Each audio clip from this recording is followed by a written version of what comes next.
આજની એજીએમ માં એક હત્તું શાસન અને દાદાગીરી કોઈ મેમ્બરને નહીં સાંભળવા માટેનો એક સ્પષ્ટ ઈરાદો આજે લોકોએ સ્પષ્ટ કર્યો છે। આજની એજીએમ એક ફિયાસ્કો હતો, એક શેમ હતો, કારણ કે એજીએમનો મતલબ શું હોય કે તમે એક એજન્ડા મૂકો, પછી એની પર ડિસ્કશન થાય, દરેક બંને પાર્ટી બધા મેમ્બરોનો ઓપિનિયન લેવાય કે આ એજન્ડા સાચો છે અને પછી એના પર વોટિંગ થાય।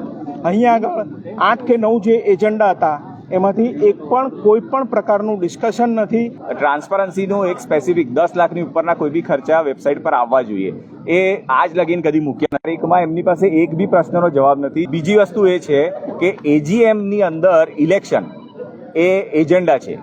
હવે આ એજીએમમાં ઇલેક્શનનો એજન્ડા બી ઉડાવી દીધો એમને, કારણ કે ઇલેક્શન કરવું નથી એટલે એમને અહીંયા ને અહીંયા સત્તા પર ચોંટી રહ્યું છે, આટલા વર્ષોથી ચોંટે છે, એ રીતે વધારે હવે 342 વપરાય છે, હવે રહ્યા છે બીજા 101 કરોડ એ બી વાપરવા છે। આ આખી મીટિંગ અનકોન્સ્ટિટ્યુશનલ થઈ છે। મેં અત્યાર સુધીમાં 6 થી 7 એજીએમ કરી છે, પણ મારી ટેન્યુરમાં કે મેં આજ સુધી આવું જોયું નથી કે એજીએમમાં કોઈને એનું મંતવ્ય રજૂ કરવાની પરવાનગી જ ના આપવામાં આવે। આજે તમારે આ રીતે જો એજન્ડા પાસ કરવો હતો તો એજીએમ બોલાવવાનો ખર્ચો કરવાનો મતલબ નહોતો, તમારે તાંગાડી અંદર બેસીને પાસ કરીને લોકોને સર્ક્યુલેટ કરી દેવાની હતી।